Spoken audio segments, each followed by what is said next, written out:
to facilitate and also be part of the panel. And we'll do some set questions in the beginning, and then we'll open it up to your input and questions at the end. I thought we'd start with introductions on your part. Neil, do you want to start? Sure. You want me to speak into this? Yeah. I don't think it's on. Hello, hello, hello. Testing. Does that work?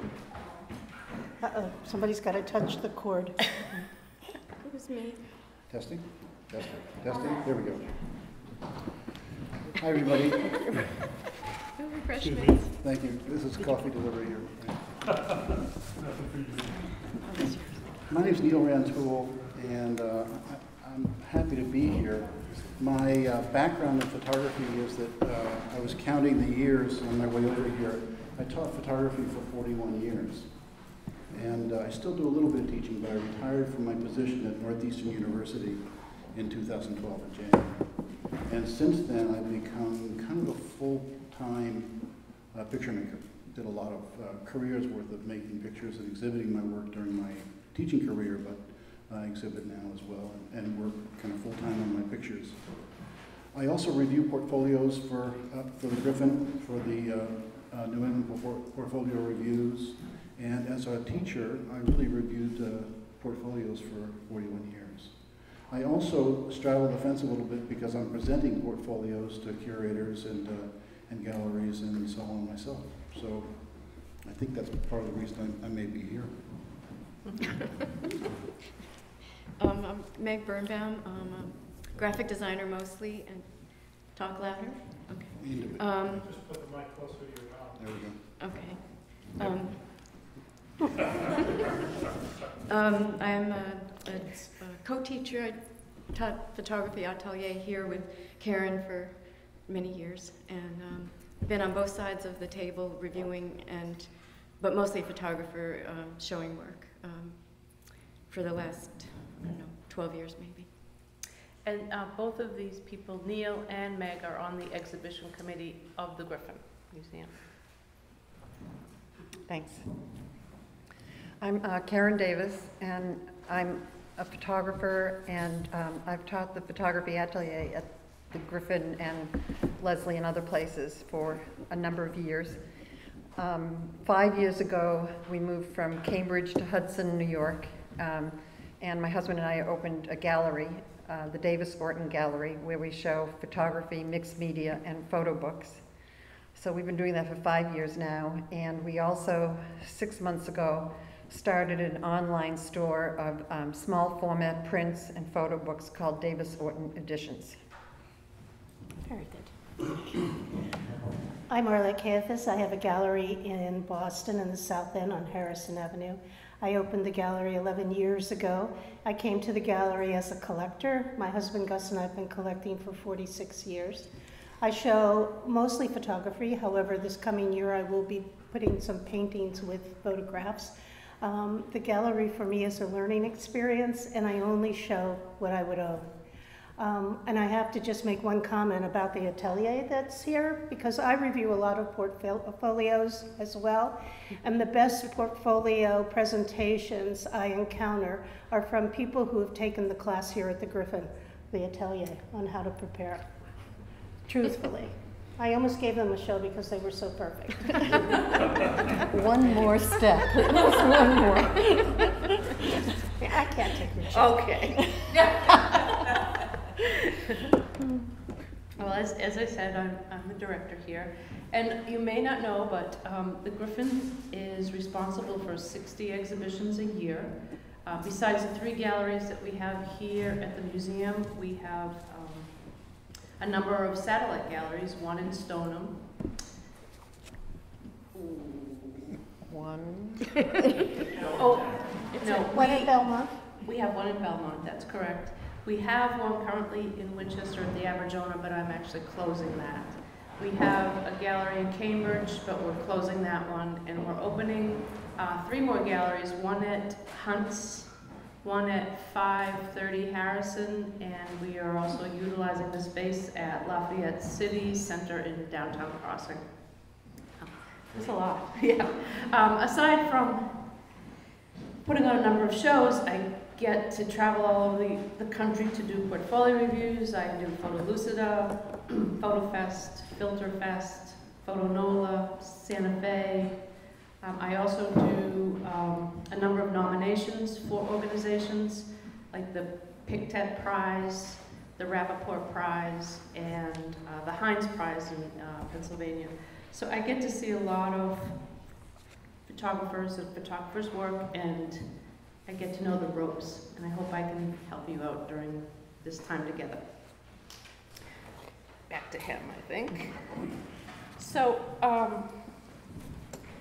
I thought not all of us can answer this question, but the photographers may be able to answer it from the point of view of photographers going to galleries, and then we do have gallerists here as well. I'd like to know how a person goes about getting gallery representation. How would you do that? Oh, we'll start with Arlette? Well,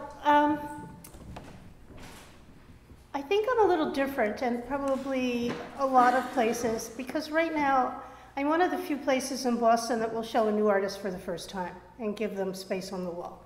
Because of that, I have the stable, which is at the top heavy. I can't really rotate people often enough to help build their careers.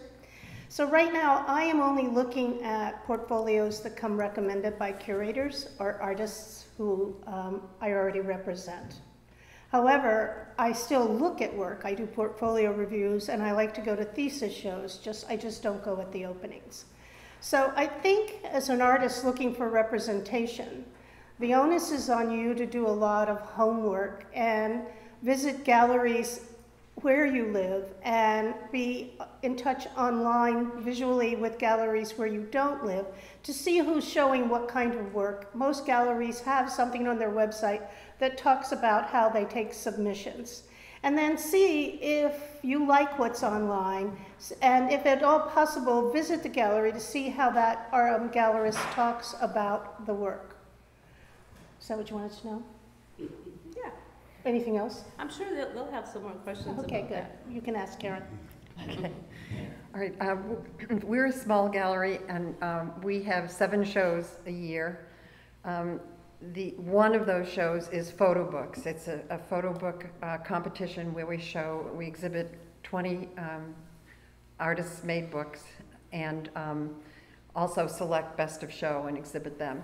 The other 6 shows we have a year, we show 2 photographers on the wall, and then we have a competition related to what the photographers are showing called Portfolio Showcase. So that way, as a small gallery, we're able to show more artists at one time. And the Portfolio Showcase is always related to the shows that we're exhibiting. We don't, excuse me? And it's digital, right? The application is digital. No, the showcase. No, the showcase, with the showcase, we select 2 artists. We show up to 12 prints of theirs, and we show their work projected on a large format, on a large monitor. So we give those artists wall space as well, but their entire set of prints is there to be looked through and at. We don't represent artists. As I said, we're a small gallery, so we show artists, but don't have the facility to hold on to work and to show portfolios. Let's see. Do you want to know how I find people, or does anyone want to know that? Yeah. Okay. Okay. I've been thinking about that and taking notes because, as I said, we've been doing this now for 5 years, and sometimes I've seen work that so affects me that I keep it in mind and will approach an artist about showing at our gallery. I've also reviewed portfolios at Photo Lucida, Photo Fest, the PRC and the Griffin, and have found artists that way. This year we're showing 3 photographers I saw at Photo Lucida, for example, and another one in the Boston area. But I was thinking about this and realized that we've also found artists in different ways. For example, 2 artists that we've exhibited, I've found their work through their photo book. So they applied with a self-published book. I remembered that work and have invited 2 people to exhibit based on that. Also, I found someone in the Boston Drawing Project. The fun I have, among the things that I enjoy doing, is curating a show. So I mentioned that we always have 2 photographers and then the portfolios, and I try to find work that can kind of speak to each other in some way. So I knew there was some artist I wanted to show, but I was looking for a second artist. And so I did, even though I live in Hudson, I mean, 30 years in Cambridge means that I'm, pretty familiar with what's here in this area. So, so I did use the Boston Drawing Project and found an artist that we showed.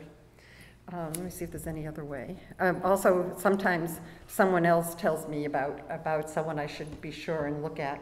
And I'm going to change my hat right now and just say, as a photographer, that's been one of the nicest things when I was showing my work at portfolio reviews, when someone would, they might say something nice about the work, but that you should talk to so-and-so about the work. And that kind of referral really works. And it worked for me as a photographer, and it's also worked that I've found people to exhibit that way. Also people, one more thing, sorry. Who wanted this? I just had a question. It's power. Sorry. This is just an aside. If you're in communication, I just don't want to forget it. If you're in communication with a gallery, with someone, if someone saw your work and said keep in touch, when you send them an email, be sure to include a JPEG, some picture. It doesn't have to be big, but something that will remind the person of who you are, because we're going to remember visually, what we saw. Not names. And not names, yeah. Okay. I And relinquish. The image that they actually showed you, not some other image, otherwise. That would Right. be good. I think to a lot of people that are outside the gallery representation business that they're talking about, may feel that the pinnacle or the ultimate is to be represented by a gallery, and of course that's wonderful. But photography is so wide and diverse now that there are so many other avenues for work being seen. And nonprofit spaces, university galleries, private publishing, the self-publishing alternatives that we were talking about, and we'll probably talk about more. But there's just a tremendous broad array of possibilities inherent in this big system that it's become. And to think that you're not making it because you're not represented by a gallery is probably a big mistake. I wouldn't advise people to only go that way. Neil, while you have the mic, can you talk about how you have approached, because you are represented by a gallery. Sure. And before that, you were represented by someone else. Yep. How did you go about that? Partly through networking, partly through being in this community for so long, through knowing people. There's certainly been an advantage in my career in staying in one area as opposed to bouncing around a great deal. I think I'm relatively well known regionally and almost unknown nationally because I've kind of worked on my backyard, I think. And so I was with Panopticon for several years, and now I'm with 555 Gallery. At my age, that feels good. That feels like rewarding. 30 years ago, that wasn't happening. And again, I think the whole push would be to establish a relationship, to begin to have communication with something, do your research on the space that you think you're after or the kinds of spaces that you're after, and work on that quite hard. Constant contact with these kinds of people is very important, obviously. I also have one other thing that I've just added to my website. Because there's so many wonderful young artists without any place to show their work, I have a virtual gallery space on my website called Out of the Frame, and my assistant manages that for me, but I approve of all of the people. And so That way, I'm able to give more photographers visibility as somebody that you should be watching because I think that they're really, really good. And it means that I don't necessarily have time for the next 2 years because they're planned to show this work. But this work is really, really great. And my first person will be Yorgos in September. He came and showed me his work, and I would have given him a show right away had I had space. So, and you can go online, and it tells you how to apply for Out of the Frame. It's very, very easy, and I encourage you to do it. And your website is? Pardon? Your website is? What's your website? Oh, yeah, Arlette, www.gallerykfs.com.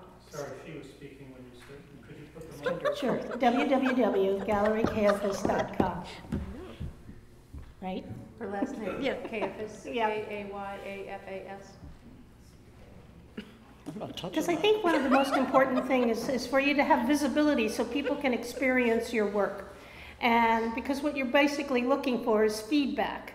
And so however you can find the ability to get a piece up on the wall for people to see, whether it's in a gallery, whether it's through Lens Scratch, whether it's in a nonprofit, whether it's in a virtual online gallery, it's important that you begin to have your name and your visual images start to be out there for everybody to start. You know, it becomes a household word.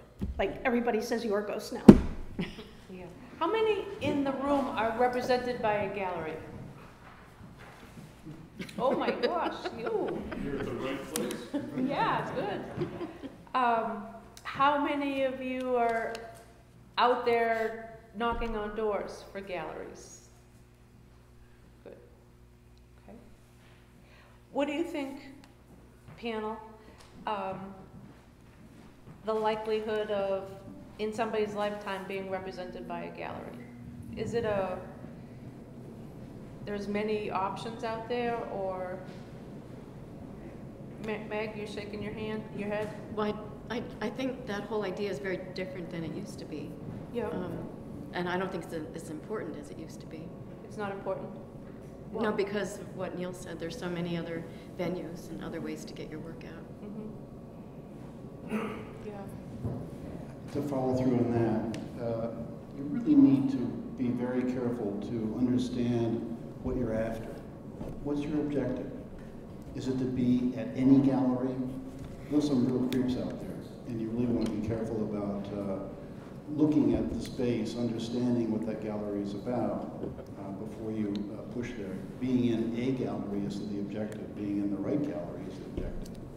So I write a blog, and at one point I wrote a piece called "Don't Sell Yourself Short," and it's basically that a lot of people go into the system thinking that obtaining a show or gaining a recognition by being represented by a gallery is the solution, and it's just one solution. And I think you just have to be careful because there's spaces that you don't want to be showing your wonderful work in. How many of you submit to jury shows? Okay. I think that's a really important process from someone who participates in jury shows, gives jury shows, talks to other directors and curators who have jury shows. It's where I look for fodder for future shows. It used to be I could answer the phone, and maybe even people sitting in this room used to have me answer the phone, but that doesn't happen anymore because there's so many things that I have to do. I have to raise money at the Rotary with my tin cup. So there's no more person to person, face to face for me anymore. I used to take proposals, and I no longer do that because I can't handle them. I have piles that reach my ceiling. So how I really go out into the world and find work is through portfolio reviews and jury shows. Now, once you reach a certain status in your life, in that you are represented by a gallery, you're well known, I think that process should stop. You know, no more jury shows. I joke with Meg Birnbaum because I've watched her career over the years, and she used to submit to Everything. everything. And she was at the Somerville Cable. I said, TV. you have to stop doing this. No more of this. I agree with Paula. Thank you. So you have to know when it's time, but it doesn't mean that you shouldn't do it. I think it's a really important practice to do. People like me get to know the work. I mean, I can look around this room and I know that they've shown at the PRC, they've shown in Colorado, they've shown it in Houston. You get to know the work this way. So I encourage you to do it. I think it's important, though, to know when to stop, because after a while, you get a reputation for people who are going out and looking at jury shows that, oh, I've seen this person at the Concord Art Association. Oh, I've seen this person at the Concord Art Association, Cambridge Art Association. And so after a while, you sort of have put yourself in a place that's going to be difficult to get out of. Can I make a recommendation about, we were talking about this earlier, about critical mass. Sure. Oh, yes. Critical mass is, how many know what critical mass is? Okay, not enough of you. Okay. Photo Lucida in Portland, Oregon sponsors a competition each year called Critical Mass. So if you go to the photolucida.org website, you can click on Critical Mass and see it. What it is it's an online competition. I mean, it's a competition via JPEGs, where you submit 10 images and an artist statement and some other information, usually, like you can submit price and size, something like that. So it's not cheap in some regards. It's $75. But for that $75, first of all, if you're submitting 10 images, first of all, it should be a portfolio, not greatest hits or anything like that. Yeah, it should work together. So it all has to be tight and work together. So you're showing, and not 9, because you can put in 10. So. But what if you put in 9 good ones and 1 shitty one? Yeah, I disagree. I disagree with the disagreement. All right, so that's, all right. I think it's important that you have at least 10 images. I mean, that's supposed to represent possibly a portfolio of 15 or 20 images or a whole series. So you should be able to find 10, because that's, you have to have something going there. Anyway, it's $75, and what that gets you is your 10 images are reviewed by 50 curators, gallerists, publishers, and so forth. So that's the pre-screening, do they call it? Right. Paula's done it several times, the pre-screening. I'm doing it for the first time this year. So they take everyone who applied, and you all are seen by 50 people and the people determine, they have a system like, I wouldn't show this at my gallery, I love it, and let me sign them up, and then 2 in the middle. And they compute a rating for them.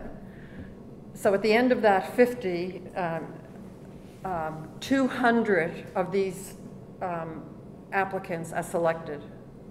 So if it was 700, if it's 500 people submitting, 200 are selected, and those 200, then you pay again. But it's worth it. Believe me, it's worth it, because hundreds and hundreds of people from across the United States are going to see your work. And those people are with museums, galleries, they're writers, they're publishers, they're collectors, and they're the people that you want your work in front of. And so I always recommend, if somebody wants to be very serious and put some money behind it, Critical Mass is the thing to do. I look forward to it every year. I find somebody every year that I want to show the work. It's really, great quality work. And Bob Avakian, who went through the atelier here at the Griffin, over there. And he's over there. was one of the people selected this year as for the top 50. So of the 200, that if you're in that 200, the 200 gallerists, et cetera, I'll be doing it for the third time this time. It's a wonderful experience, although it's a grind. Oh, I love it. Of the 200, they select 50. There are other prizes. There's a book and there's a residency and something else. But in my mind, if you are chosen as one of the 50, you're in a very good position. The 50 go up on their website. So when you go to Critical Mass, you can go year by year and see who's won. And that is another place I forgot to mention that I look for work, because the 50 people have been kind of been vetted. It's wonderful work. It's different. I think you'll learn a lot just by going to the site, but I think it's well worth doing. It's like a candy store. Yeah. There's so many delicious things. Yeah. There is. I thought we could talk a little bit about those people that are represented by galleries, although we don't seem to have any in the room. You know, how... Well, Neil. But Neil, okay, maybe we can all talk to Neil. Once you're represented by a gallery, I guess I wanted to know the process, and you two could speak to this as far as, can you get your work out into the world? Are there rules behind being represented by a gallery? Lots. Lots, yeah. So Did you say there are rules? Yeah. there are, yeah. Oh. Yeah, I think there's sort of a system. What you need is some rules. I think how I begin to talk about it, I think that's a two-way street. I think a gallery is only one space with one amount of square feet with a stable of artists. It can only do what it can, maybe show you once every, what's your schedule, your stable, a couple of years, something like that? 2 years So it's a now. rotating schedule. So you might get a few pieces in a smaller group show that a gallery might do, but you wouldn't get a one-person show or a two-person show, except for every couple of years. So if you're a productive artist with a long careers with their work, it's really not even the tip of the iceberg. So most artists that I know of are working very hard to get their work in other galleries or into other exhibition spaces or into museum collections. Outside of the area, or? Both. So, and that's an agreement that's work, if it stays within the region, it's an agreement worked out with your representing gallery and the other gallery if there are sales. But it doesn't prohibit the artist from getting their work represented in museums. It also is important that the artist work with the gallery that does represent them to try to expand their work out there. So people like Arlette and Karen are working on trying to get the people that they do represent into other collections, into other places as well. And then the final part of that is that there's a lot of back room kinds of things that happen through an active gallery. They're calling clients, they're calling past clients as collectors. They're saying, I've got this work in by so-and-so. There's a tremendous amount that goes on behind the scenes of a active gallery or even during a show. I think representation is a word that's rather like the elastic clause.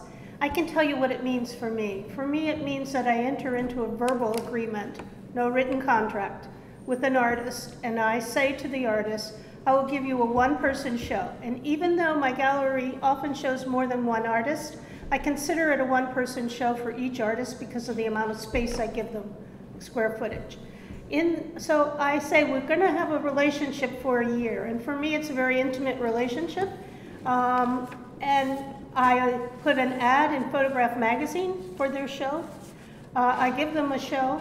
I make connections with collectors in the area. I usually get in touch with collectors before a show.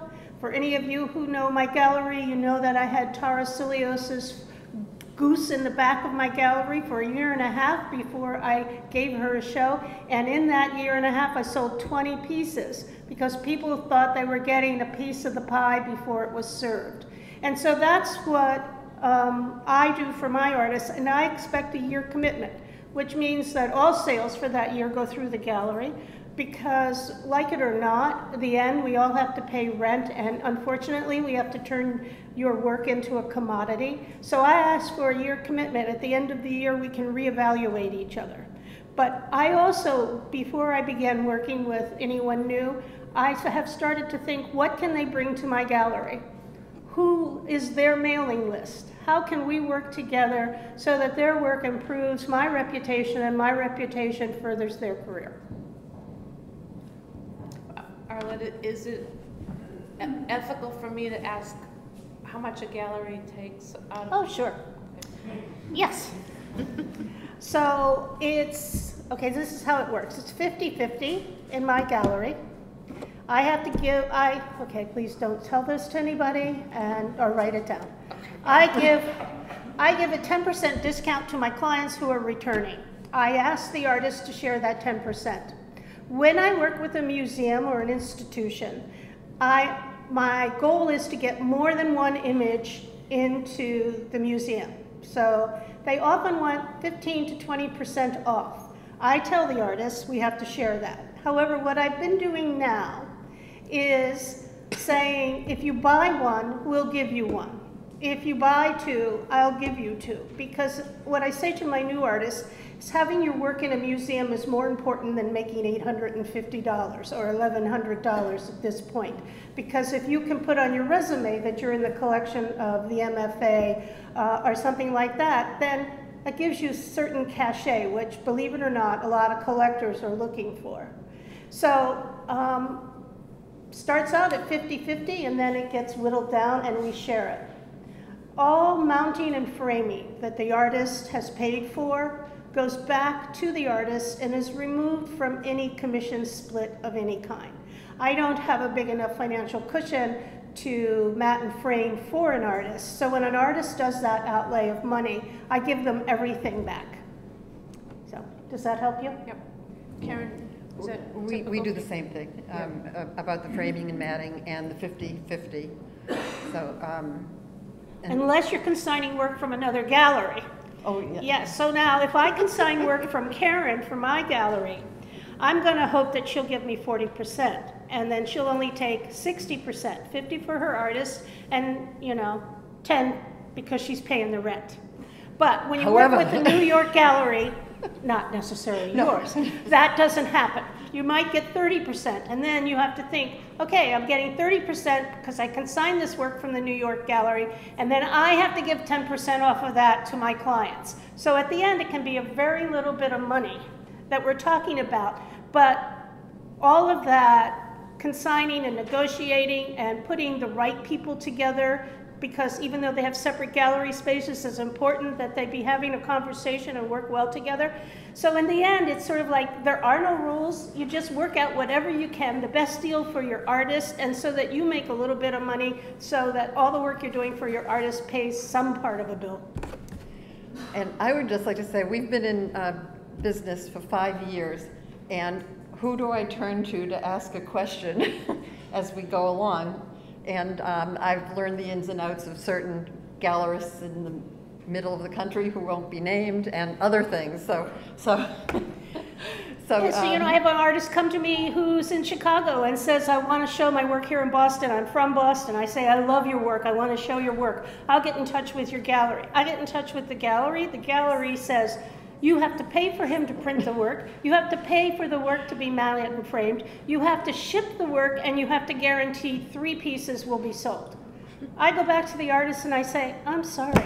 Unless you're going to put your framed pieces in the car and drive them to me this summer, I can't do all of that. So I feel like there are gallerists and there are dealers. And a gallerist is not always about the bottom line in the way I define them, but dealers often are. And so it's difficult, especially when you have somebody who's well known, that you're bringing in to put with an emerging artist for the first time, to show the public that you believe as much in this emerging artist as you do in something like August Sander, because I'm showing August Sander in September with one of my artists who's been with me for 7 years. And it's all about identity, but and the only reason I could do that is because I know August Sander's grandson and great-grandson. I don't. I can introduce you. Neil, can you speak to cuts? your experience with the We just have to payment? go to Yeah, Normandy. one of the things that occurred to me as they were talking is that you may not feel like you're ready, you're actually going for gallery representation, but you might be working on beginning to prepare your work for a portfolio presentation. That's a very different thing, and actually Paul and I have begun a discussion about doing some things this fall about that, because I think there's a real hole here. The assumption is that people present their work at a portfolio review, have their work reviewed, and then it leads to, hopefully, exhibitions and gallery representation. But a lot of people don't really know what they're doing when they're preparing their portfolio. So can we talk about that a little bit? I think that's important. Yeah. Good. Okay. That's the next point. Okay. I just wanted to make sure, Meg, did you have anything to add on Money. money? Yeah. No, Do you want some? except to say that photography is not a great way to get rich. And having a gallery is an insane way to think you're going to get rich. Okay. Can I ask a question about pricing? I'm sorry. Sure. Yeah. I heard from a professor of psychology at MIT who did a study of Boston galleries that there's a magic number price point above which something is considered art by the public or by an educated art-consuming public. Is that true? Did he tell you what that number was? And it is? $1,000. Oh my God. Well, it's interesting because I do have that conversation when I sit down with a new artist about pricing. Because there is a certain point where people don't think I value it enough if the price is too low. And so that's one of the things that we talk about when it comes to pricing. And so when an artist has something auditioned, I might start them out at $950 to $1,100. Let's say it's 10, and after the first 5 are sold, I'll go up. So that's the way I do it. Arlette, how are sales in Boston? As opposed Funny you should ask. as opposed to Hudson and New York. And Well, I think you have to work really hard to sell something for $800. Same amount of energy goes in it to sell something for $40,000. I think the sales are not necessarily, in my case, happening during a show because I pre-sell when I have a new artist. A lot of sales come after the show. And then I'm always selling from the back room. When I opened the gallery, Howard Uzersky said to me, first he said, "You sure you want to do this? You might want to change your mind." And then he said, "The back room is where you make your money. It's not necessarily what's up at the time on exhibit, but it's how you keep that person, that artist's name out there. And then they come back to the back room. And it's true, I have people come back to me 2, 3, 4 years. They can point where it was on the wall. They can tell me everything about it. And they expect me to be able to go in the back room and pull it out. So Gus keeps my books, and he says it's the best year I've had. But I can't see that at all because I always think it should be better. I think that for me, what I do in the gallery, sales are needed so that I can stay open and do what it is I like. But I don't always show something because it will sell, and I don't not show something because it won't sell, if that makes sense to you. I'm more involved in the connections I make with the public and how I change the public's viewpoint and how, I mean, because what I show is something I would add to my collection or own, the work is really important to me. When the work becomes important to me, because I'm seeing the intimate thought processes of a person, they've trusted me with knowing that much about them, then that person becomes important to me. And so for me, it's all about marketing that person and trying to help them understand that as a new person, sales are not going to be there right away. We're both really excited about your work. We both really believe in your work, but it's going to take me a while to convince other people that they need to believe in your work. And that's what I have to work hard at. So sales are what they are, you know.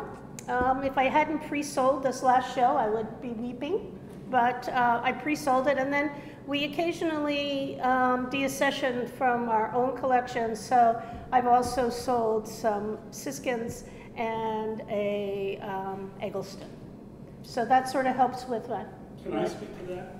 Yeah, When sure. Arlette started this gallery 11 years ago, the idea, when Arlette started this gallery 11 years ago, the idea was that we would occasionally sell from our collection, which is maybe 15,000 photographs we've accumulated in 46 years. It's a series collection. We give much of it to museums and loan it. We have sold 40 pieces from the collection, and we have added 400 to it. It was a lousy investment strategy, but it was a great thing to do. Well, you really can't beat buying art at 50% off. Unless you can sign it from New York and then you get 30. Is Boston a center for sales as opposed to New York, No. New York City? No. Yeah. People, I mean, I have clients who go to New York to buy a Boston artist from a New York gallery rather than go to the Boston gallery. And that's because certain people like to be seen buying and being able to say they bought from someone. But you have to have really thick skin in this business, and you can't let that bother you, because as soon as somebody does that to you and you get really, really angry, the next day somebody comes in and buys something because they love it and they don't ask for a discount, and you think, oh, well, I've made this connection. Someone sees this work the way I see this work, and someone values the artist's time that it took to put it on the wall, whether it's through their education and their college loans or whatever, but that somebody valued it the way I did. That doesn't happen often enough, but it, once every 4 or 5 years keeps you going. Okay. I have a question about portfolio reviews. I understand, of course, it should be serious. Do you recommend using the paper that you would want it exhibited and printed on, rather than something that you're not worried about fingerprints and everything? Should you go for the paper, the good stuff? The really good Yeah, stuff? I can address Really that. good stuff. Absolutely. I think it's your one shot at putting your best foot forward. You want to do that as absolutely best as you possibly can. I wanted to also address this concept of series. I don't think photographers make single pictures anymore. I don't know that they ever did, but certainly in the context of portfolio reviews, you're showing a body of work. It needs to be cohesive, understood, planned out, worked through, not one that doesn't quite make it.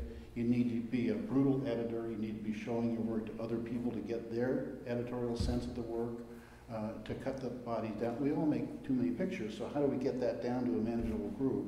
You've got 10 or 20 that you're presenting in a portfolio. They've got to be your absolute best, without a doubt. Is it annoying to use interleaving? Annoying Is it what? annoying to use interleaving in a portfolio review? Yes. Yes, it is. Yeah. Sometimes essential, maybe if the work is very fragile, but if it can get away with not, Fragile paper, if it can get away with not being interleaved, that's better, of course, yeah. And those books, don't use those books where you slip things into those plastic pages No. because of the glare. And when I look at a portfolio, I'm looking to see if you have deep enough work for a show.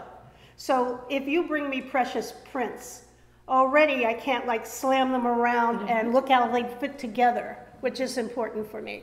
And I don't want to see anything this size if you're going to show it this size. And if you have a number of sizes, one of them being mural size, you should bring a mural rolled up, but show it at the end. Because once somebody sees how open a mural is, and then you show them smaller things, they'll be frustrated. They don't have to be matted. Working with mats is terrible. And heavy. Well, I think we should begin talking about preparing for portfolio reviews. Okay. Where do you want to start? Got a question? Why don't for you me? go ahead? So preparing for portfolio reviews, let me see what I can do. We all work in these days in series or in bodies of work. It seems like we do a specific project that we have been working on that maybe we feel has come to a culmination, to a conclusion. We've edited that down. My general advice about that is to show that to anybody that will look at it. You learn a tremendous amount about your work from other people's response to it, whether they're educated photographic people, visual people or not. Family members, spouses, all those kinds of things. Completely relevant to be showing that work to as many people as you can get to take a look at it. At that point, you need to go back and probably re-edit and work on the body of work again go through all of it again. This is a constant process of looking and looking and looking, reevaluating. You see the work through somebody else's eyes, they bring a different slant to it, it becomes something different, or one piece does.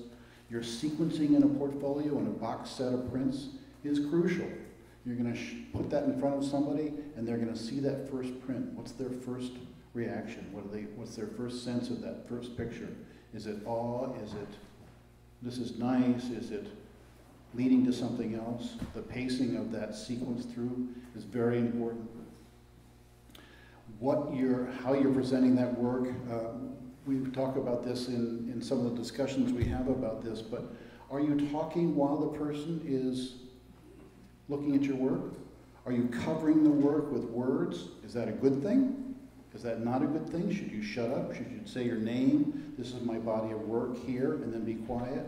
Should you be responding to their questions? Is your nervousness making you behave in rather erratic ways, either too talkative or not talkative enough? Are you shy and withdrawn? Are you too bold?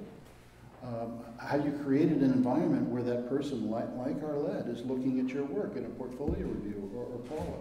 Is that a conducive thing, a sympathetic thing? How are you answering the questions they're asking? And what do you expect from that person? Have you done some research? We talk about that a lot. Have you done some homework on Arlette or any gallerist or curator? Do you know where they come from, what their base is from, what their predilection in terms of the track record of the history of shows that they've had in their gallery or in their space? Those are very valuable things. You begin the conversation much farther along because you've done your homework. It's a really important point. And then how do you conclude? Are you going to leave something behind? Can you give a card or a small brochure or something? A business card with a picture on it maybe is not a bad idea. All those things, I think, are completely important. Maybe you could practice with friends presenting your portfolio so that you're not as nervous. We all know that you're going to be nervous anyway. So when somebody starts giving me a lot of words, I just ask them very nicely to stop, because for me it's all about the visual. I don't read artist statements, and everything is about the visual, because if I can't attract someone to what's on the wall, they're not going to care why you did it. They're not going to care about your artist statement. I use artist statements when I write my press release to give me the right vocabulary for your work and your thoughts. But when I see a portfolio, I don't like to look at more than 15 images. I like to be able to move them around. I like to be able to see them in the sizes that you want them presented. I want to see the best print you can make. I don't want you to say, oh, I shouldn't have brought this one, I don't like this one, I should have done this, I should have done that. If you're not positive when you're sitting with somebody reviewing your portfolio about your work, they're already thinking it's not worth their time to look at it if you yourself can't promote your own work. Portfolio reviews are almost entirely 20 minutes long. So which is usually enough time, but it's surprising it's that short. Well, a formal portfolio. A formal portfolio review. There are other ways people will look at your work, but if we're talking about Photolusida, PhotoFest, others, they're 20 minutes long. So you don't have that much time, but I would suggest that if you have a second body of work, you can bring it, that sometimes it's useful, that there may be, you just might not have hit the right chord with that work, with that reviewer, and there would be time and the person could look at additional work. I don't look at artist statements during a portfolio review, but I think the writing of the artist statement, the process you go through to write the artist statement, is something that helps you respond. It's the basis of your little elevator, your 30-second comments about what your work is about. It's something you can reach towards when someone has a question about your work, and it helps you understand your work better. I agree very much that it's not a place for you to do a lot of talking. I mean, this doesn't happen very often, but I so clearly remember one where someone came with the work, sat down, started going through them, talked from the beginning to the end about each one and how the process and all that, and there just wasn't any space to reflect or to ask a question or to think about the work. So, Just to be taken by the work. exactly, yeah. So I think it's your preparation for a portfolio review means preparing those materials that you may not use at that point, but your bio, your resume, and your artist statement, as I said, because I think your artist statement is the basis of what you're thinking about this work. So having a business card, having a leave behind, something that will remind the person. And so I have a pet peeve about business cards. I mean, I know there's some cute little ones and everything, and some cute big ones. But in my mind, the best thing to do with a business card is to have it a standard size business card. It's nice to have an image on it. You want all your information, but it makes it much easier if you're at a portfolio review where someone is looking at portfolios and collecting a lot of cards, that yours doesn't fall out or can't be held. I mean, it's just a little thing, but I think it's useful. It keeps the card in the pack. So. I think that's something important to remember too, is that the people that you're showing your work to have been looking and concentrating on work. You're not the first person there. So when you start talking, all of a sudden, you know, you're exhausting them in a way they have to listen instead of see. And I think it's important that you let them be able to look at the work and understand the work and process the work. And which reminds me, do not bring a computer, do not bring a laptop and ask me to sit there and look at images on the laptop, which I can't hold, which I can't see the technique you used in printing, where I can't see the size. No. And what Neil said about doing your homework and knowing who we are before you sit down with us is really important, because it doesn't do either of us any good if you don't know what I like and you get upset with me because your work isn't a good fit for me. I mean, I think everybody's work has a place. It's just not, just because I'm a photography gallery doesn't mean it fits with me and who I am. So in photography, Paula knows this is a pet peeve of mine, but when I review portfolios, I won't take a laptop or an iPad. I don't want to see that. And the reason for that is that the print is the way we determine if somebody knows what they're doing. Mm-hmm. It raises the bar if the work is very high level. It lowers the bar if there are problems in there. If a photographer says, oh, these are just work prints, I don't really want to see that work. I want to see their best possible prints. And good printing is a highly evolved skill. And it's something that needs to be where you present that at your absolute possible best. Before I do a portfolio review, I look at everybody who's on my list. I go to their website to look at their work. Before you go to a review, you should take every reviewer and look them up and look at what they do and what kind of work they show. I just want to add that you almost have to assume that your prints are going to get bent or scratched or whatever, and just live with that, but still, yeah, it's worth it. It shows a good review. Yes. Can I ask a question about that? Yes. If you, let's say you print on matte paper, Mm-hmm. sometimes matte images can be scratched easily. Yeah. The reviewer will overlook that. If they want to move them around and so forth, that's okay. If they get scratched, that's okay. But they'll see past that. If there's a few scratches, they'll say, oh, this must have come from the handling. Well, no one's ever. It's not an issue. No. It's not going to happen. As long as the original ones, the original condition is as perfect as you can make it. Yeah. I think all of us understand that those matte papers are very fragile. And I think that it's perfectly okay for you to say to somebody, this paper is very fragile and can scratch easily. Yeah, because normally I carry them in the little envelopes, the transparent envelopes, but you also pointed out you don't want to deal with that when you're enjoying the process yourself, so take them out. That's why I think There's interleaving, even though it can get messy, is a good reminder to whoever's looking at the work that this surface is very delicate. And I think you run the risk of damaging them more by trying to take them out of those sleeves than not. I highly recommend leaving a white border around your prints that gives the people something to hold and touch, so they're not touching the image. It'll last longer. Question? Presenting them matted, I know that gives my work protection, especially when I put them in a portfolio. I put them face to face, so nothing touches them. I think, Cal, if it's not too big, you're okay. If it gets to be something like this, and it's matted and it's heavy, I think you start to be in trouble. But if I know you, your work usually isn't that large. 16 by 20 matted. I think that's probably okay, though none of us like to look at matted work. Yeah. It can protect it. And if you're traveling across the country, keep in mind you're going to have to carry that, and it's going to feel heavier every day.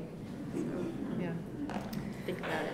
I would like to say that you have 1, 2, 3, 4, 5 of us, and when I'm doing portfolio reviews out in the world, there's probably another 50 people doing portfolio reviews.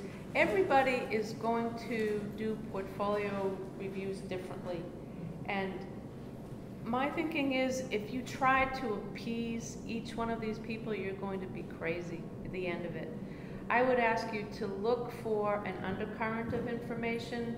You know, keep notes. If 10 reviewers tell you the same thing, maybe you should listen to it. But if one reviewer tells you, put a sequence this way, and another reviewer tells you, sequence this way, you know, if you go changing at the whim of a reviewer, I think you're going to lose your mind. The other thing that we haven't mentioned, and I don't know how you feel about it, but don't bring those cotton gloves to a portfolio review with me.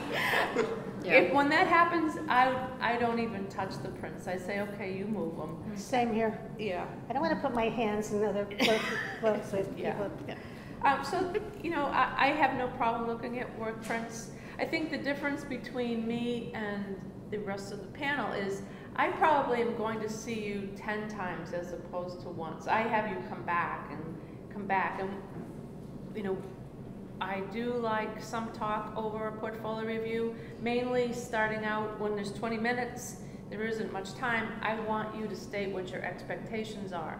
So don't go to a portfolio review off the cuff.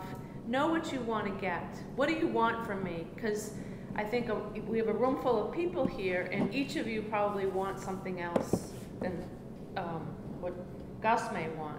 And I would also say, don't go to a portfolio review thinking that your main expectation is that you get a show. That's probably not going to happen right away. I mean, that's something that you need to build a relationship with each one of us. And that could take a number of years. No curator in their right mind or gallery owner in their right mind is going to accept somebody's work for a show the first time they see that person's work. It'd be insane. It's not good business practice.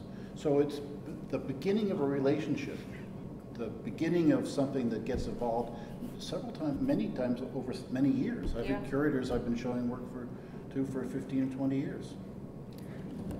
I'm going to have to confess something then, because You gave somebody a show right after. I've given. Me yes. too. Okay.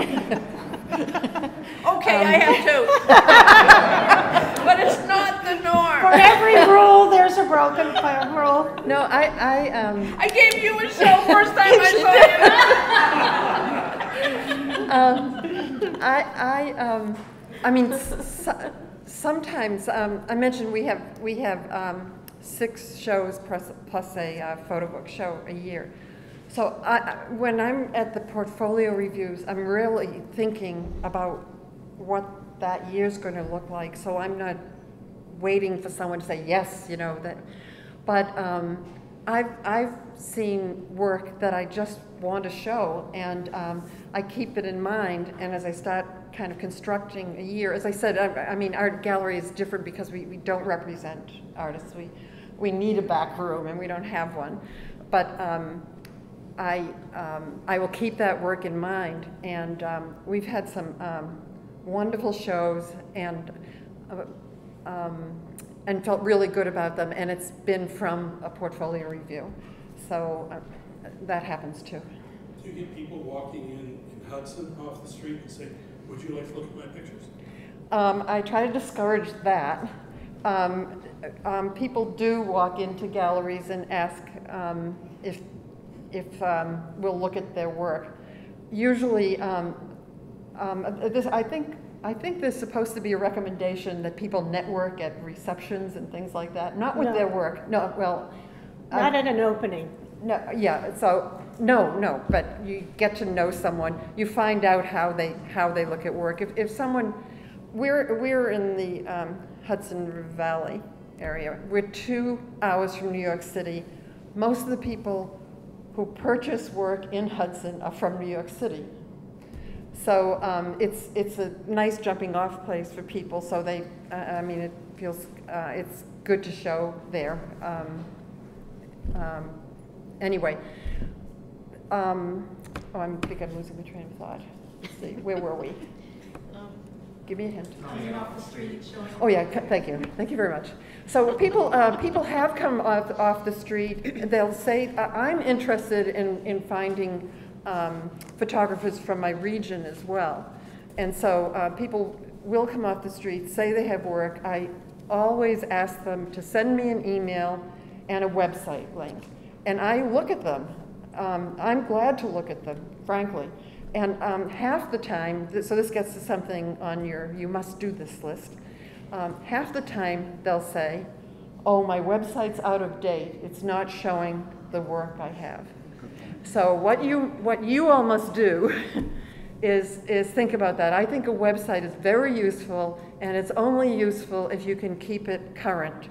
And there are many ways now with templates and different companies for different prices, some of them close to free, that you can set up a website and have your work in a way that you can put your current work on. So I do look at links to websites all the time. I may not contact someone right away, but it registers, and that's fine. I rarely, I don't look at someone's work if they walk in and ask to Just look. as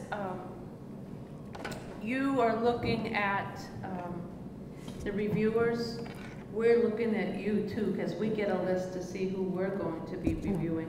And I do my best reviews when I know what I'm going to be up against. Yeah. And if your website isn't available, that's a loss for you. How many of you have websites? Now, those of you who are up to date, keep your hands up. Okay, good.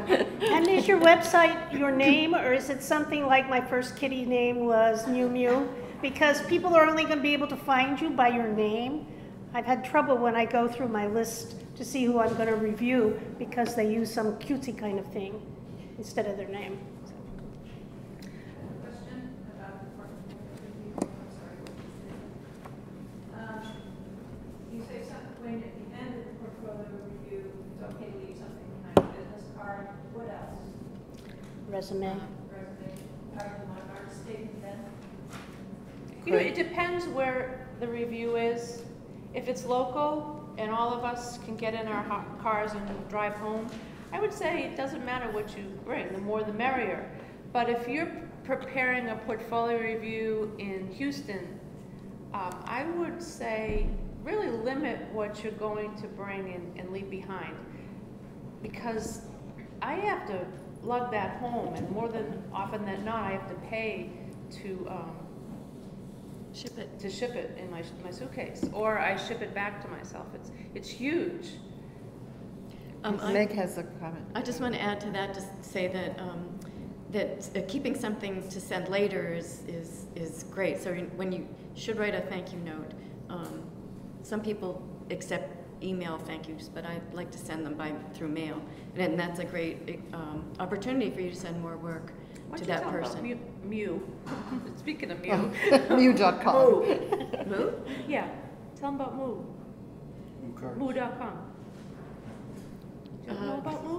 I do. Oh, you mean tell them about it. What Moo is. The little half cards? Yeah. I hate those. And you're pointing? I don't. Oh, I do. Okay, girls. Why don't you tell them about it? You tell them about There them. are cards. The person who loves them should Business cards that Moo makes, and the reason why I like them, it allows you to put an image on every single card. In theory, if you wanted to, you get 500 cards, you could put 500 images, but I don't suggest you do that. Why I like them, I have a terrible memory, and it allows the photographer to put a number of images before me, and I look at the ones that I respond to, because that's what I'm going to remember. And then they let you pick your favorite. They let you Yeah, pick your I hate favorite. that part. Yeah. I can never decide. Yeah, well, I like it, and, No, I was talking about the narrow Moo cards. oh, yeah. That, no, that are I'm thinking different about, cards. They're regular business regular size business cards, Yeah. 2x3. A lot of questions down in the back. Yes, you had one first. Oh. I've occasionally been asked to take photos digitally, and have had my work been pirated. Could you stand up? I'm always a little curious. Could you stand up? I have trouble hearing. Okay. I'm sometimes asked to submit my photos digitally, and because I've had my work pirated, I'm always a little concerned about sending stuff out without watermarks or something. But I've also heard that that's in very poor form. So what you're thinking about, A, being asked to submit stuff digitally, which makes sense, some places very far away. And the other thing is, what about watermarks? Because, anyway. This was addressed at the first seminar, and it was stated that you should have all of your photographs registered with copyright. What is that? And then, does anybody else who's a first-time remember that the question was asked about watermark versus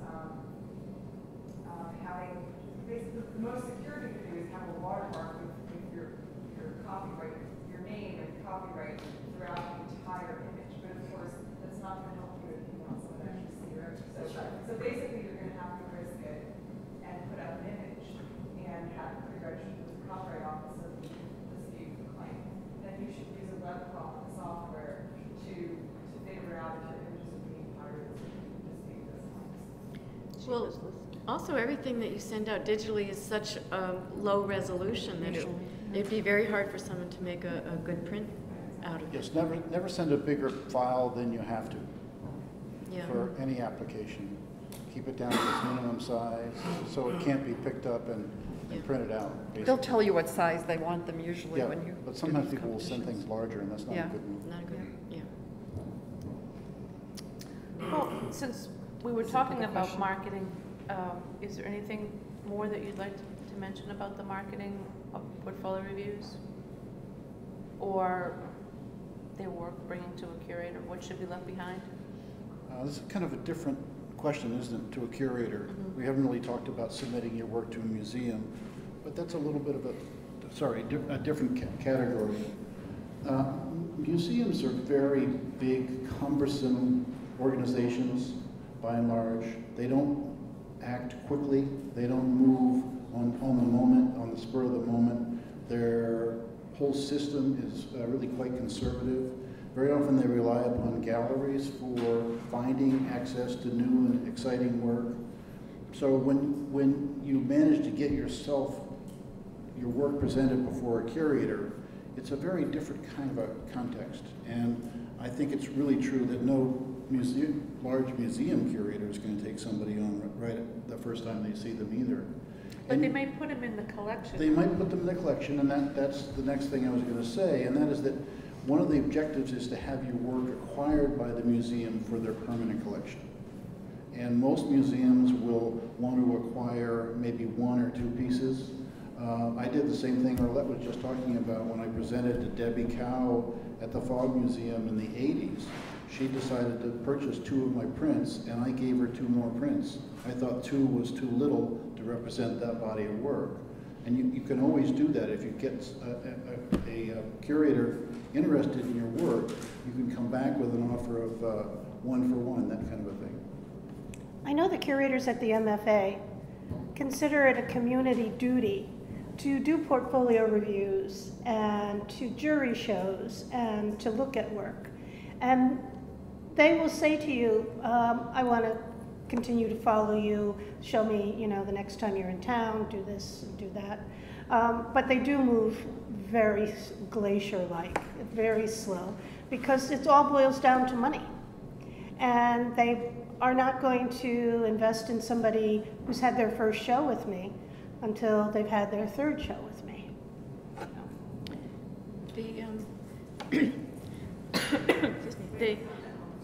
Go ahead. When Neil and I were in graduate school in the early 70s, the ploy for all of us was to take a box of prints, send it to John Sharkovsky at the Museum of Modern Art without return postage. and so you'll see a lot of people who graduated in the late 60s and early 70s whose work is at the Museum of Modern Art. It's never been shown. It's somewhere in the bowels. Now they throw it out. Meg?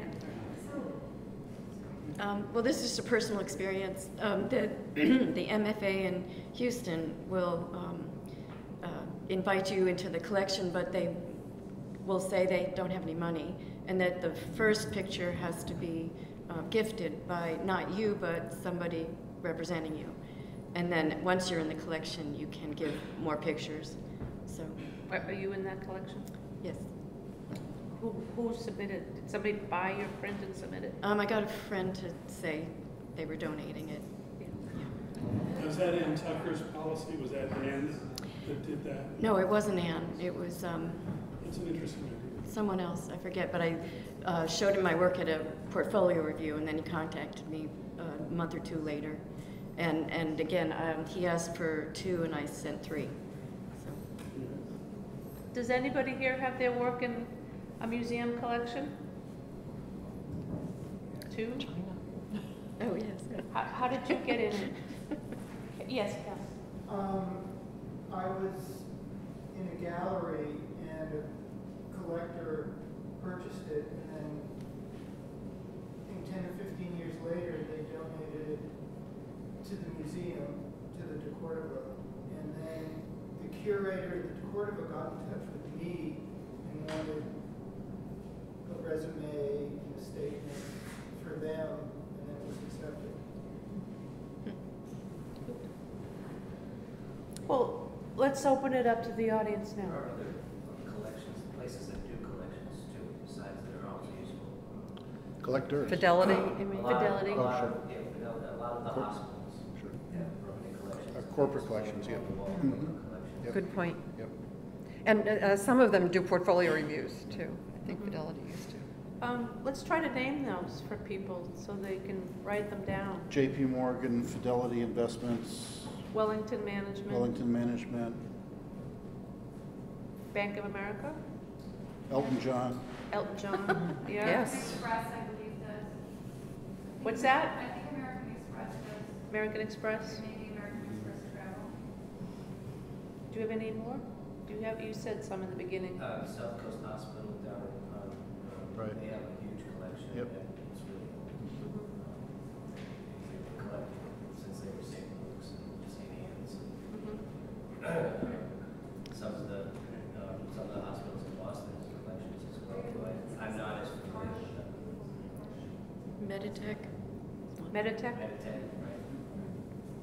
You know, it can't hurt to write a letter. I get them all the time. Even though we're not a collecting museum, people write to me and ask if they could donate an image to the collection.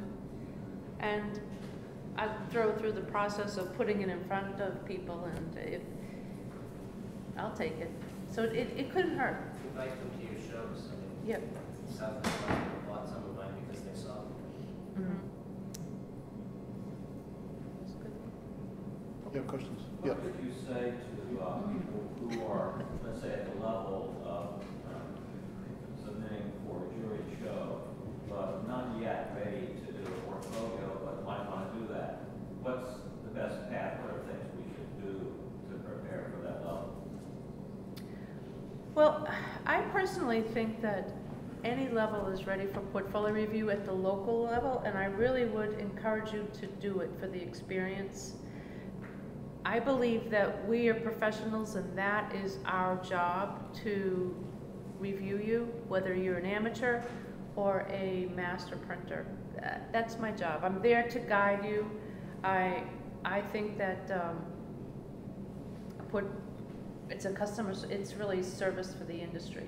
So here at the Griffin, we do the New England Portfolio Review with the PRC. Don't shy away from that.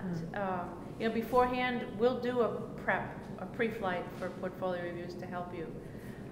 Now, the national reviews are another story. I would, there's all different kinds of portfolio reviews, as we all can attest to, and for somebody that is just starting out, I would say PhotoFest is not the first portfolio review you should be going to. Meg, where do you think people should go first? Well, Photolucida, if you can get in, is really friendly, and NOLA. PhotoNola. I've heard, and then Filter in Chicago. Those are all much more manageable. Yeah, they're very intimate. PhotoNola in New Orleans. That usually takes place around Thanksgiving. It's actually one of my favorite reviews, is PhotoNola. The reviewers are top-notch, and I don't say that just because I'm involved in it. I was really impressed with the people that I met there. Andy Grumberg, and all of us are there to service photographers. And it's warmer and it's got good food. It does. PhotoFest. Neil, have you done PhotoFest? No. Karen, you've done PhotoFest? As a reviewer. As a reviewer. Meg, you've done it as a reviewee? Well, I made the bad choice of making that my first one. And okay, speak to that. Well, I learned so much, but I learned from the photographers more than the reviewers. I didn't know how to pick anybody. Everybody sounded great, so I just took whatever I got. And my prints were horrible, but I didn't know it. So the photographers were really kind and told me, you know, go home and redo it and think about it this way, and gave me resources and. But the reviews themselves were like crushing because I didn't know what I was doing, and if it hadn't been for the photographers, it would have been a waste. But has anybody done PhotoFest here? It's also 4 days, and some of them are 2 days reviews. Yeah. So Yorgos, you want to speak to PhotoFest? Well, it was my first experience. It was my first portfolio, so it was kind of rough. I knew what I was expecting, and at the end it was very good. Actually, I've done 27 reviewers in 4 days. That was a lot. You saw 27? Yes. I don't know. I mean, I would suggest people to do it, but if you're ready, if you're not ready, just stay away from it. Just go to some local ones. I thought I was ready, and I got that from the reviewers there. Some of them were not receptive, but overall it's a great experience. I think the networking between photographers at those places are such an extra, because you can set up tables and look at each other's portfolios and get feedback and discuss and meet each other who will tell you about somebody else. They're as important as the time you spend with the reviewer. Just so you know, the reviewers do not get paid to go to those. They pay our plane fares, they give us a place to stay, sometimes they give us food. We're there because we're passionate about photography. And there's a lot of negative feedback in the photo community about portfolio reviews, mainly because they cost so much. But I think they really are a wealth of information for photographers if you're ready for them. That's really the only place I find work these days. It's how I can go out into the world and take it in rather than have it pushed at me. How about you? Oh, sorry. Me? Karen. She's got a question back there. Okay. She's been trying to ask for a while. Yeah. Hi. Can you walk through, well, if you're not represented by a gallery, in terms of being seen by a museum, trying to speak with someone, can you do that? And if so, can you walk us through that process? I mean, seeing Anne Havenga at the MFA, you want to know how to do that? Well, I mean, approaching exactly. I mean, is that cool? I missed the first 10 minutes of this talk, and I'm hoping that wasn't the 10 minutes when you all said don't. Oh, yes, we did, and we're not repeating it. So I'm just wondering, can you do that? Can you give a what? How does that work? I think when I got out of graduate school, yes, I could make a cold call to a museum, and after maybe 3 or 4 calls, I might get through, and they might take mercy on me. I don't think that's true now. I think things have changed over the years, because I took a marketing or photography class something like 16 or 18 years ago, and the instructor said curators are easier to get to than gallerists. And I was driving cross country, so I decided to contact Albright Knox Gallery in Buffalo and ask. You know, I don't know how I did it because I don't think there was email. I'm not sure, but the curator responded, "You can. What day are you coming? You can drop off your portfolio at the desk, and you can pick it up 4 hours later." And in the class, we had already been told, don't expect that there's necessarily going to be any comments at all. So, you know, they might, but, so I went, I dropped off my portfolio, it was looked at, it was there for me to get, and there wasn't a comment. But she looked at it. I don't think that happens today. MoMA used to have a program, I think until the Great Recession, like 2009 or 10, that you could actually submit to MoMA, and they would look. And I was in touch for the class, for teaching about it. I got in touch with them to ask, and she said it had been discontinued because of funding. And the Met might still have one that you can drop something off, I'm not sure. But I haven't heard any big success stories from it, but I think Short story. In the 80s, you could drop your work off Wednesday afternoon by 5 o'clock, and John Zarkowski would see it by noon the next day. So I find myself in a subway station in the Bronx with a 26 by 30 inch portfolio with about 20 4-ply matted prints. I could hardly lift this case. And I'm going through the turnstile and I'm stuck. The case has got me stuck. I finally get it extricated from the turnstile. I get it to MoMA. I drop it off by 5 p.m. I pick it up by noon the next day, nothing on it, and I go back home. And even like the Cordoba, okay, MoMA, but even these smaller museums in the region, is it really impenetrable? If you go to like the New England portfolio reviews, I've had curators from UB Essex, Museum of Fine Arts, Danforth, and I think others who have looked at my work. So portfolio reviews, you can get in front of a museum curator. Yeah, that's the way. Yes, you can. Yep. I think each museum is different, and I think it's worth an email or a letter to ask them how they go about this, and that's part of you doing your homework, is finding out how each institution deals with looking at portfolios. Neil lost out because the yellow stickies that John put on his thing, too damn heavy, fell off. Or they wanted to Come back tomorrow. come back tomorrow. I love it. Come back tomorrow. I have a question about size. So if you're going, bless you. So if you're going to a portfolio review, I heard two things about large size photos. One was, you know, have smaller sizes, and then the last one show the size you want to show.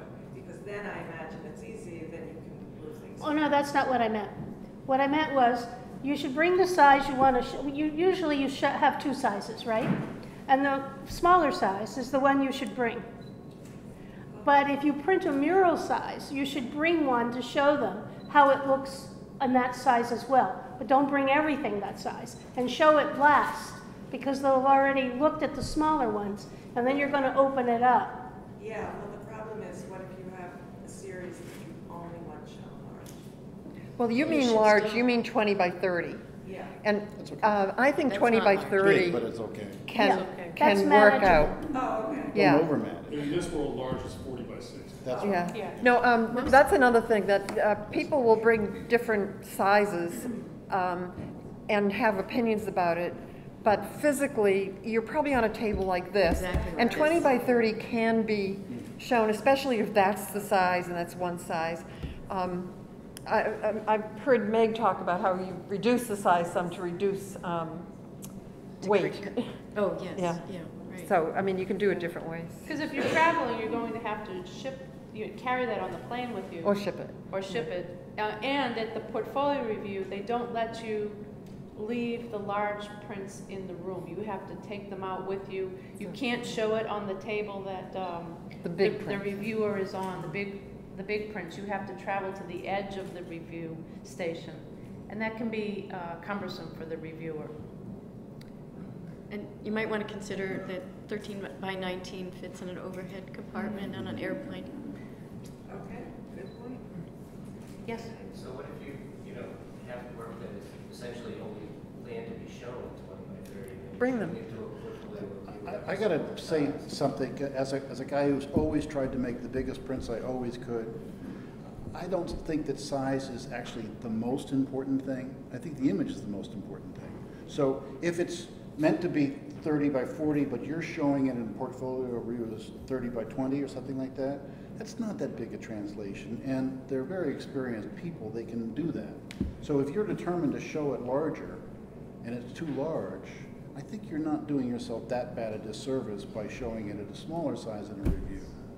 Just don't bring 5 by 7s or 8 by 10s. That's happened before.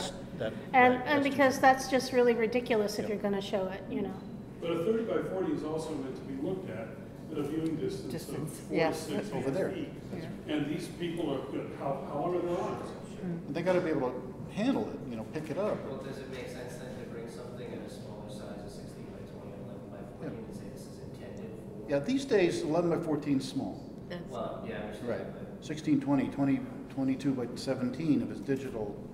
22 by 30 is probably pretty large for portfolio review, but possible. But could work. Yeah. 13 by 19. You know, you heard Neil and Arlette mention that they don't want to look at anything electronic. And I think the world is changing. At reviews, you will find people that will look at iPads and computers. And it's not the best way, but it can be done. Not with these two, though. Well, my eyes are old, and I'm going like this and like this and like this. Plus, I like to be able to hold the object. For me, it's about the object and what the actual physical contact with my skin. Sometimes I might smell your photograph, but yeah, I know. Those inks can really get you. And so for me, it's about the object and how you present the object and how you print the object and how the artist's hand and how you're connected to it. But we're all different. And if you Google me, it's not going to say that anywhere. I know. But don't whatever, when you go to portfolio reviews, bring prints. You can bring the other object, you know, the iPad or whatever it is. But and some people will like it, thank you. Some people will find it fine and not, but don't not bring prints. Okay. When you're going to a portfolio review, if you're not concerned about showing things in the giant size, it's because you're looking for someone to give you feedback about your overall body of work and aesthetic things, right? Yep. You're not pitching your work at that point and saying, look what I can do. I can make these giant things. They're really impressive, or they're spectacular when you see them large. And you might state that at some point, if I understand right. But for the purpose of the portfolio review, that's not what you're looking at. Right, right. And if you are intending to print that way, it's probably a good idea to bring one or two and have them on the table over there, and you can show it to someone. You can bring it rolled up in one of those architect tubes. And I'm not talking about traveling to Texas. I'm talking about the local reviews. Because when I look at your work, one of the things I'm going to say to you after looking through the images is, what size do you see these being printed at? What size do you see these being exhibited at? And that's what I'm interested in, because I have walls to fill. I'm trying to see what this would look like at what size. And that's the only reason I say, if you're going to print something that size and show it to me small, then bring one so I can see Does your file hold up? Does your negative hold up? Do you know what you're doing when you print that size? And if you were to say to me, this is your size, I'd say, perhaps I could recommend you to Arlette, but our gallery, we have learned, doesn't show that size. It doesn't work well in our space. So we're not going to go after prints that are real big, and it's good for me to know. But you'll be printing in two sizes, anyway. One for my gallery and one for her gallery. Exactly. Yes. I have a question about photographers that don't do their own printing, to go to the certain printing companies and get some feedback from them in terms of what kind of paper to use or the sizes to have it printed in a few different sizes to know. Good question. I would say take a class. You know, What kind of class? If you need more experience, a printing class, a class on print presentation or in working with files, so you understand the dynamics of that a little bit better, about how large a file can go, what kinds of surfaces it would look good on. Some classes will actually print in class. I think that would be a good move. But the bottom line is, it's your statement. It's your communication. So you know what you want it to look like, and you know the size that it says what you have to say best. And so when he's saying take a class, that's why, because you'll see your images in different sizes through a class. And then you can say, oh yes, this size really, this gives my voice the strongest power. And you'll know whether it's matte or glossy or luster and that kind of thing. Be able to get response from other students as well. Right, but it's up to you to make that choice. But you can get it from the answers from people who know what they're doing. Way in back. Catherine. If you could say a little bit about titling your show and titling each individual print. Some people try to be clever, some not so much, and just wondering what your thoughts were on that. Yeah, be very careful. Don't go overboard. A lot of people just title by place or just have their name on the print or in the back of the print. Sometimes there will be a title page that can be helpful. Untitled 1, Untitled 2, Untitled 3. Watch out. Just be very, very careful and conservative in that, I think. I think that's a really good question, because you as artists want to tell me something. I, as the person who's looking at the work, feel something because of me, because it's a mirror to who I am. And so if I look at your work and I'm connected to it emotionally, and then I go read a title that says something like, my blood test from September 13th, I was wearing blue trousers and red sneakers, I'm going to think, oh, I don't get this work. But if I looked at this image and had a visceral reaction, enough to go pick up your price list, I don't want to feel like I don't know what I'm doing. So you have to be very careful so that your title doesn't limit how people encounter your work. And so dates and places are really good. And because anything on a wall is that person's perception of what they're seeing, who they are, where they come from, what they're doing, and it's not necessarily what you want them to hear. So you can't take that personally either. If someone buys your work for a different reason, then you put it out there. Yes? There are a couple of different ways that I tend to present my work when I'm looking for portfolio reviews, whether it's presented at a gallery or in a show. And there are a couple of different ways that I tend to present my work. One that I've been using is a mounting process, where I'm actually taking the C print and mounting it on MDF. It has no border, it has no... What's MDF? It's like a board. Oh, board. It's a board, yeah, it's a synthetic board.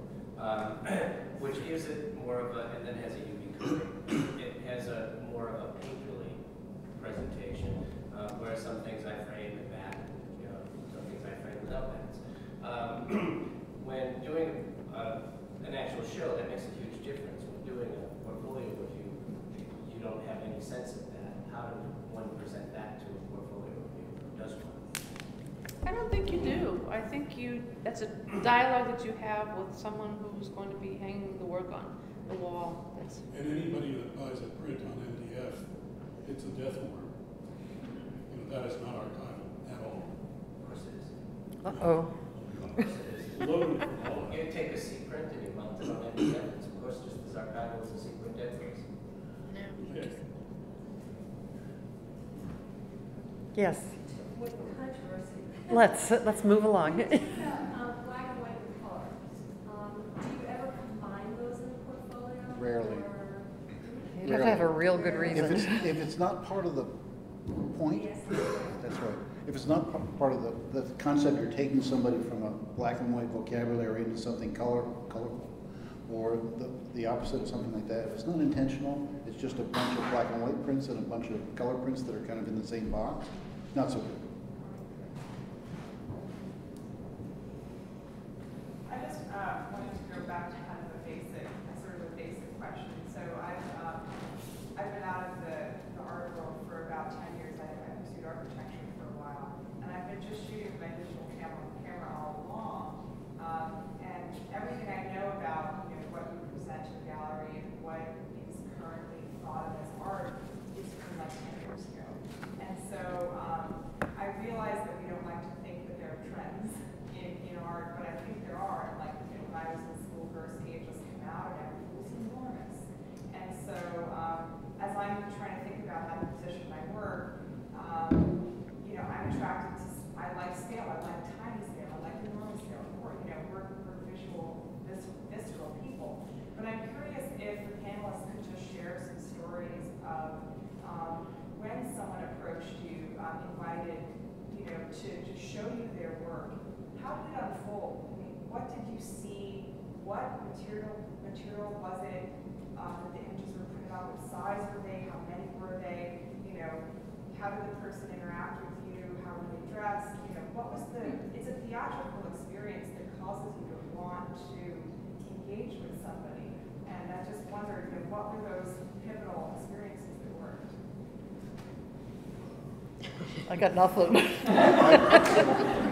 Well, for me, it's usually, I keep track of everything that we've ever shown, and what we show next is something that we haven't shown in a while.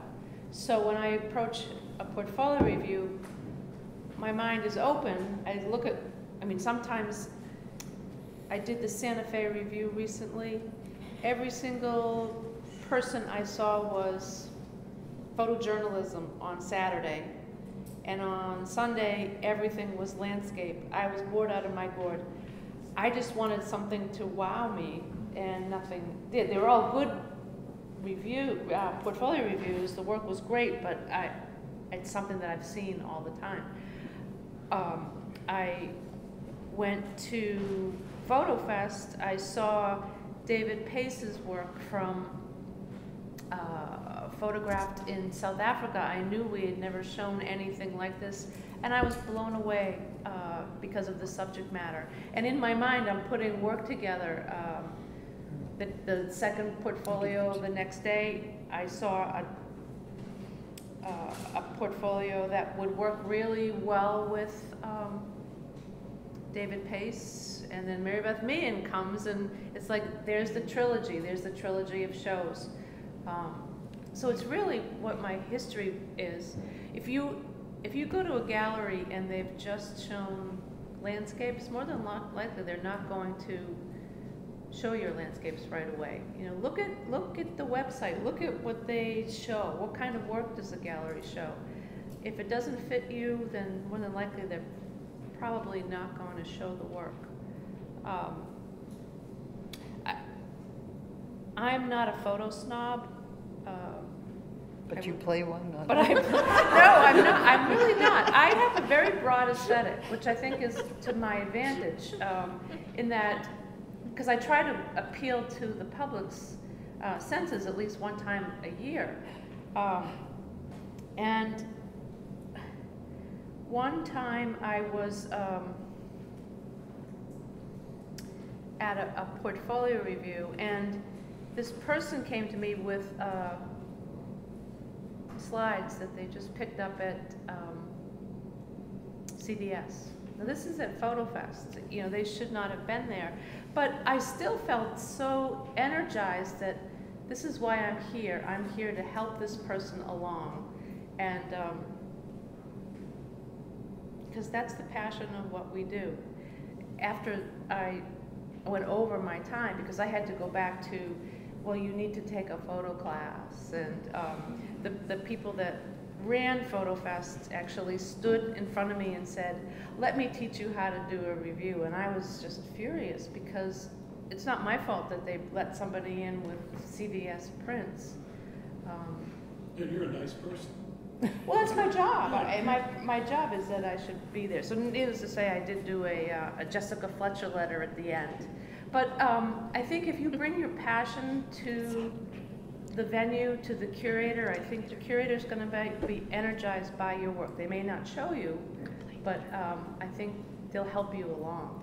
The other thing I would add is you've spent your money, you've chosen who you want to have your work in front of. This person is being honest and talking to you about the work. If you start arguing with them while they're looking at your work and telling them that they don't know what they're doing, that's really a waste of your money and the person's time.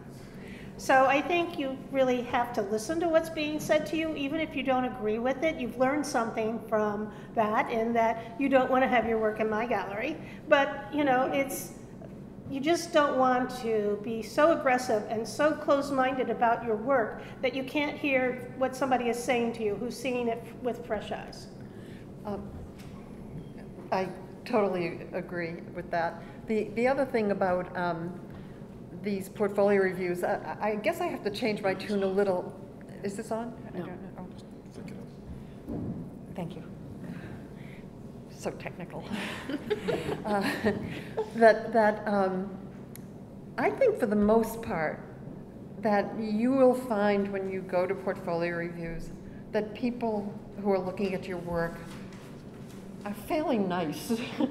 I don't think, I mean, I will couch that a little bit, because I guess over time I've learned that, you know, some people have had negative experiences, or a reviewer has been rude or said something out of line. But I think for the most part you'll find that people want to support your work and want to tell you how they feel about it, but usually in terms that are not negative. You know, it's usually a positive experience that you'll get. And one thing, people sometimes ask if they can tape it, and I don't think anyone minds. I don't know who listens to them afterwards. It's a lot of minutes. I'm so excited to tell my children when somebody tapes me. If somebody really wants to hear me again and again. Again, right. Yeah. Well, but I do suggest that you can definitely ask. I mean, you can tape. People will let you do that, so then you can hear comments again. Or you can just say, do you mind if I take notes? And sometimes people bring someone with them, or ask, you know, someone will take notes while you're Which is helpful in holding up the big prints. Yeah. What you may not know is the reviewers get rated, and if they don't invite us back, if too many of you complain about us. Isn't it interesting? Yeah. But I think we as curators have opened up this Pandora's box, in that we're always looking for the latest trends. And I think that's really wrong of us. And it surfaced one time. I was in Portland and I was next to a friend reviewing, and the person brought botanicals, you know, flowers, and the reviewer wouldn't look at the flowers and said if they were dead flowers, maybe I would look at them. Was I there? You weren't there, no. Well, it's true. There's this ladder, you know, this curatorial ladder, and botanicals are on the bottom of this ladder, along with landscapes, and that's why I said I just don't think I'm a photo slob. Yes. However you built your collection. We thought you were going someplace else with that. Photo snob. Yeah. Yes. I've been at several portfolio reviews when at the time we could go to galleries and be one-on-one with the gallery director. And you know, some people are critical and some people give good feedback, but the hardest one I was on. I had a series of hand-colored black and white images, and my gallery director said, I can't see the photographs beyond underneath the color. And it just ended. It was 2 seconds. Yeah. That's when you pull out your second You should have got your portfolio. money back. Really. Say it again. I was saying that's when you should pull out your second portfolio.